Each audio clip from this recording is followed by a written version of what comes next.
So with that being said, there's a theory called the labeling theory. The labeling theory. And so, yeah, I'm going to use Wikipedia. Now, you can go to some other source, but hey, Wikipedia, everybody can access it.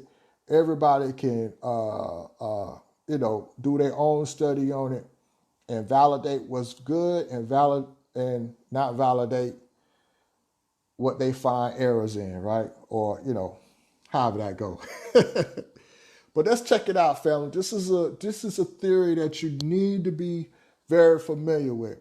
Labeling theory. It says labeling theory is the theory of how self-identity, I know the Moors are jumping out right there on that one, is how self-identity and behavior of individuals may be determined or influenced by the terms used to describe or classify them. It is associated with the concepts of self-fulfilling prophecy and stereotyping. Labeling theory holds that deviance is not inherent in an act, but instead focuses on the tendencies of majorities to negatively label minorities or those seen as deviant from standard cultural norms. The theory was prominent during the 1960s and 1970s, and some modified version of the theory have developed and are still currently popular. A stigma is defined and a powerful negative label that changes a person's self-concept and self-identity. So family, the whole thing here is that the labeling theory is pretty much what it is. If you call somebody something long enough, right, they become that what you call them. If you label something long enough, the society, the person, the image, they will begin to take on the traits that you define them. That is the labeling theory. So there's a science behind many of the attributes that you see. One example is, of course, labeling so-called African Americans, really Asiatics, the Moors, and all the other sun-toned tribes as just a blanket being black. That is a label, and that comes with a negative connotation. Also, labeling many of the Europeans with a blanket of white, right? That is a labeling. That is a concept that comes with positive connotations. We could go even further, going along with hip hop. If we label everything, one time they labeled hip hop totally. It was a conscious movement. It was a political movement, right? That's a labeling, but that was actually a positive labeling. And it had great results where the people were moving towards education. They was moving towards HBCUs. They were moving to a more conscious thing. Then there came a labeling where they decided to label it powers that be gangster rap, right? And what happened? Our people begin to take on those traits, right? And now you got a theme in hip hop, somewhat trying to submerge hip hop as homosexuality, all the other untraditional forms of sexual relationships, and trying to label it on the hip hop and so forth. And if you put on there in the movie industry, the people will tend to take on that. Also labeling it as a sexual deviance. Our women, you label that, our women will begin to take on those traits. That is the science behind labeling and the labeling theory, right? Now, with that being said, having understanding of that, I want to say that as individuals, you cannot allow labels to box you in the small box. You're much bigger than the label. You're much bigger than what people have negative, especially negative pronunciations over your life, what you wasn't going to be, what you could not do, who you aren't going to be, right? You cannot allow outside labeling, right, to confine you and to control your self-identity, who you see yourself as, and the concepts of who you see yourself as. Because if you give them that power, right, you'll begin to take on those thoughts. You'll begin to take on those ideas. And as you take on those ideas and you begin to take on those thoughts, you become what they predict over your life. Believe it or not, you cannot rise above your thoughts. You cannot go no higher than what you're thinking. You cannot achieve no greater than what you are and where you are mentally and what are you putting out, what frequency, what signal that you're putting out from your spirit. So we want to, right, not confine ourselves in a box. We don't want to confine ourselves by the stigma and the labeling theories that that this society especially puts on our Asian, African, Asiatic, African people, right? We want to be much more and much bigger. Even with our European brothers and sisters, you don't want the labels that they put on, say, the negative connotation labels that they put on Europeans. You don't want that to just confine you, put you in a box. You want to go way beyond and way above that which society and those who in power want to rule you. These are ways that you can control people. These are ways that you can control a society. These are tools and ways that you keep the status quo. You know, if I never think that I can have my own business, if I never think that I can make a certain amount of dollars, if I never perceive and think that I can move past and do things that, say, white supremacy say that I can't do, if I can't think beyond that, I'm going to remain in the clothes and in the box of white supremacy. I'm going to remain in the clothes in the box of making a certain amount of money. I'm not going to move towards the direction that I need to go. So I know a lot of people need to hear this.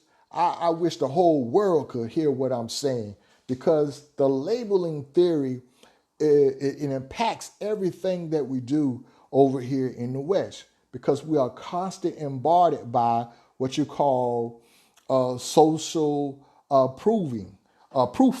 You know, people tend to not buy into things until everybody else buys into them. You know what I'm saying? So the question becomes, though, who is sending out the thought? Who is sending out the idea that you should buy into? You know, and how, in what way psychologically is going on the tricks and the trade that is going on to convince you to buy into the idea, right? And by buying into the idea, how does that box you in? How does that corner you in? How does that put hurdles in front of you from thinking bigger and accomplishing your true purpose, your true divine purpose, you know? And so labeling theory, right, family, is a concept that you surely want to pay attention to and at least be aware of. I'm going to show you here, there's a research journal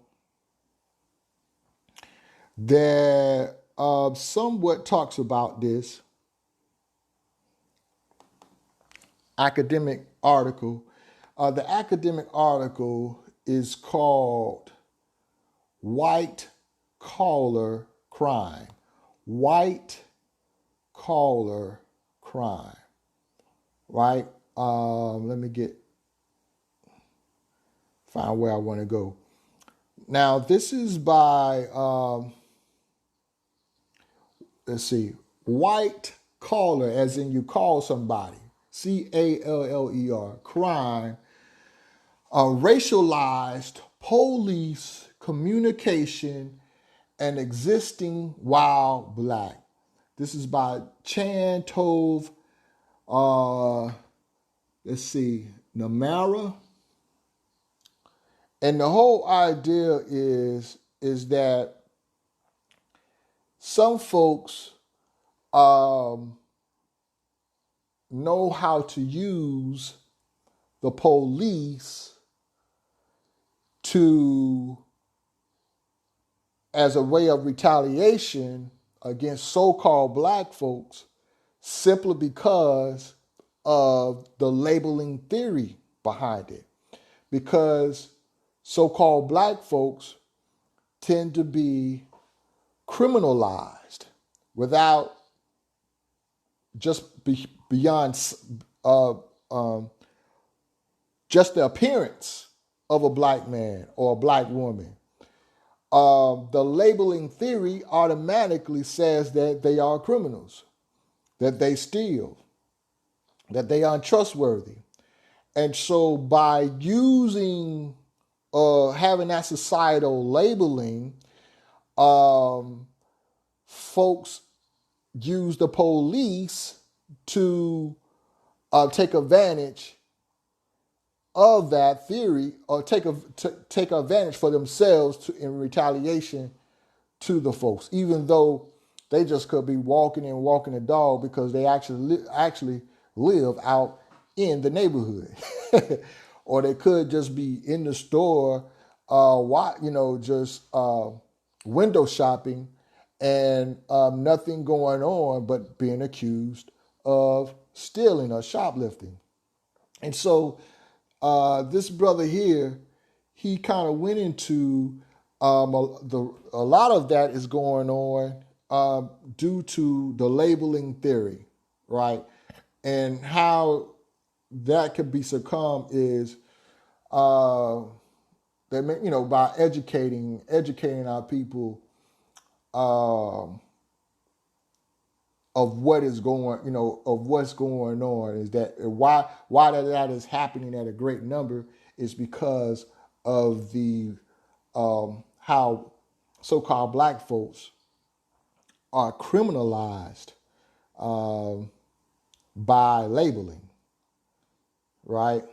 And many of this, of course, is coming from the concept of white dominance or white supremacy, what have you, aka racism. But let's read a little bit. I got this highlighted. Let me see what I got here.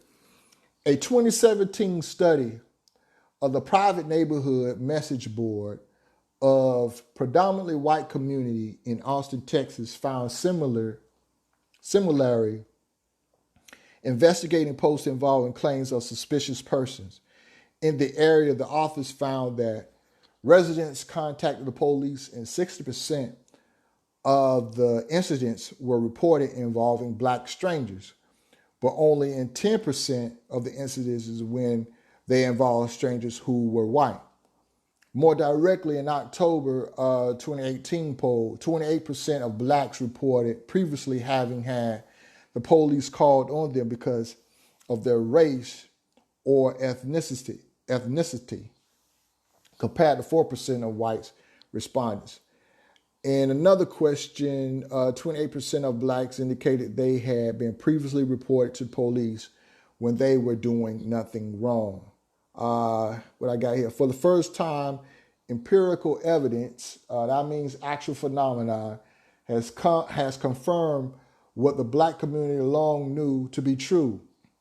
The past 5 years has exposed that police kill blacks at disproportionate rates, and that police are more likely to use force when interacting with black persons.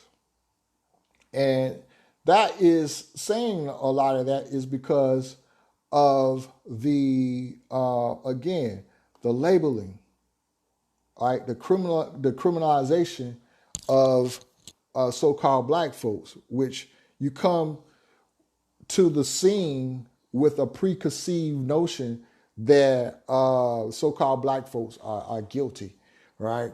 And so here it is. Over the past years, reports to the police about black person engaged in innocuous behavior have bombarded the American consciousness.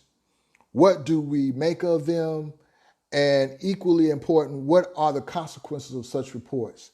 This article is the first to argue that the recent spike in calls to the police against black persons who are simply existing must be understood as a systematic phenomenon, which it does racialize police communication, right? And so that goes again, family, in about the labeling theory behind the rise. I think part of the rise is that simply because of the technology, the phone that we have. I believe, I know from my personal experiences, this has been going on for years. If we would have had the phones back when I was growing up as a kid, I would have had some great footage of some racial overtone incidences coming up that I don't have to share. But this is my point, family, is that although this is an actual phenomenon, this is an actual practice, this is an actual thing, right? Don't allow these things to box you in that small box, right? How do we rise above the labeling theory? Well, we rise above the labeling theory by going within, right? Going within, visualizing yourself to what you want to be and not what they want you to be, right? You go in and visualize how you perceive yourself as being successful, as having that successful business, as achieving and seeing the reports of your grades, if you're in school, as A's and 100s on those exams, right? As seeing your music, people responding, seeing your music break down barriers, seeing your music lead folks to having a greater understanding of themselves and the universe, and connecting people through love, truth, peace, freedom, and justice, right? All those things. This is how you get above what we are dealing with, is by you yourself going internalizing and seeing and visualizing where you want to be, right? A lot of folks, as you buy in to the labeling theory, we're not saying that the labeling theory is not true. It actually is a tool. It actually is a tool. But when you engage in that tool and you give that tool the power over your life, just like the labeling theory says, it's self-fulfilling. Because as you begin to accept those labels, you begin to become those labels. You begin to become and act out those labels. If they say that you are just a sexual deviant, guess what? After a while, you're going to dress like that. After a while, you're going to twerk like that. And after a while, you're going to be doing acts like that, right? And that yet you wonder why you can't find your mate. You can't find somebody that respects you. You can't find someone that you can grow in love with. It's because you have not taken the time, right, with yourself, to visualize yourself being in a loving relationship, visualizing yourself having a mate that you can talk with and that is talking back with you and you're respectful. Sometimes you're in your car, go ahead, pretend. Pretend like you're having that conversation with that mate that you would like to have. Pretend like you're doing that business deal that you wish you want to have. Family, there is so much power in your thoughts. In your thoughts. Don't allow the boxes, right, to squeeze the life out of you and choke all that your desires and dreams and hope for.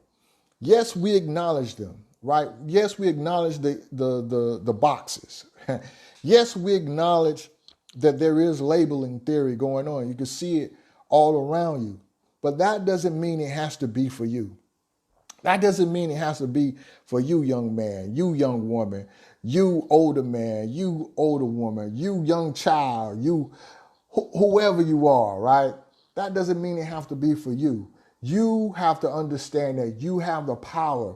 There's a power within you that is greater than the power that's out, what they say, in the world. It says, he that is greater than you, in you, is greater than he that is in the world. And what that is saying is, you have the power, you have the, if you will, a magical tool to be able to create and manifest things. You just have to get in, tone down the noise, right? Turn off some things, right? And begin to concentrate, focus on what you want to do, what your purpose, what your passion is, what it is that you would like to see manifested, the things that make you happy and fulfilled. If you could do that, you're not even working. You're fulfilling life. You're fulfilling purpose. Peace and love to Reese Harrison. Yes. Right. Grow, my brother, and teach. I'm with you. All right. Peace and love. Right. Uplift the people, bro. Thank you for the love you have for us. Indeed, my brother. Indeed. My brother is feeling it. And that's what we want to do. Don't box yourself in. And I this week so far, I've been talking with people, and that's what I'm sensing a lot. People are succumbing to, settling to live in that box that other people have created. And what I found, and I find it to be working for me, family, is right. Visualization. Start visualizing what you want. Begin to start visualizing what you want, right? And the things that, oh, Brother Abraham. Peace and love, bro. You can come on if you want to. Begin to start visualizing, those things that you want. A lot of people are talking about a lot of nothing. You look around, people are pointing what other people are doing. They're pointing what other people are not doing. I'm not to say that none of these conversations are worthy, because some of them are worthy, because we need to be aware. We need to have, people need to be aware of what's going on, especially if people sense that our people are being scammed and our people are being deceived and our people are not being learned. That's one thing. But just to be pointing out this or that without actually helping the people move beyond what somebody is doing wrong, I think that keeps you in the box. You know what I'm saying? Because what happens is you begin to take on that energy. You begin to take on those thoughts. You begin to take on those ideas. And if you only are focused on what somebody is not doing, that means you are settling for not doing something as well. That means you're settling, you're saying the same thing, that you're not moving right. You don't have a right to move. You don't have a right to try to do better. You don't have a right to be making those moves. JL, you don't have a right to be trying to do a whole farm and a whole land and a whole business. And you don't have that right, right? So when you enter that, looking into someone else's energy, that'll begin to transfer into what you're doing. And so we don't want that. We don't want to be in the box. What we want to do, we recognize it, but we understand, you know what? That's not even for me. I'm on a whole nother frequency. I'm on a whole nother path. My train tracks are going a different way. You know what I'm saying? And so understand that you have the power to do that. You have the authority to do that. You have the capability to do that. So I want to encourage everyone today to don't settle, to stay in a box. Don't settle to these theories and these frequencies and all this stuff that's going on around us, that's telling you everything about how you can't do something, right? If something within you agrees with you, right, you have an agreement with it. Now, I'm not saying just anything, because some ideas that come to me will not agree with you. And some ideas that come to you will not agree with me. So I'm only speaking about the principle. If the idea and the concept agrees with you and you're one with it, anything else outside of that, right? You shut it down, you tone it down, and you begin to visualize yourself doing it, completing it, and the windows of heaven, as they say, will open up towards you, you know. So that's all I have today, family. This is S. Marshall Will. Please, please, again, go by my website, smarshallwill.com. Put your email in there. Hit that like. Hit the like button on here. Share this one. But go by there and sign up for my email. Actually, I have a new single that I just recently released called Polos Loops. Polos Loops, right? Polos is, from my understanding, it means chicken in Spanish.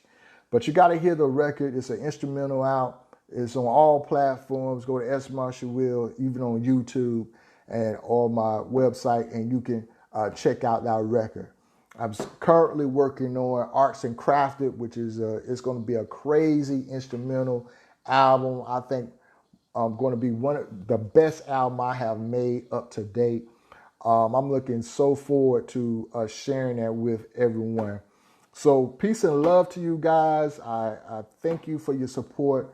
Share this video, tell a friend, anything that can help support this information, get this information out so our people can be uplifted, right? Up. We're going up, not down. We're going up, right? Elevated, right? So with that, I'm going to sign off. Peace and love. I see y'all next Wednesday in the wind.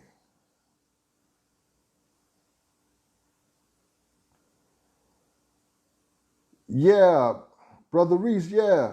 Yeah, you come on. Hit the little button down here so I can add you.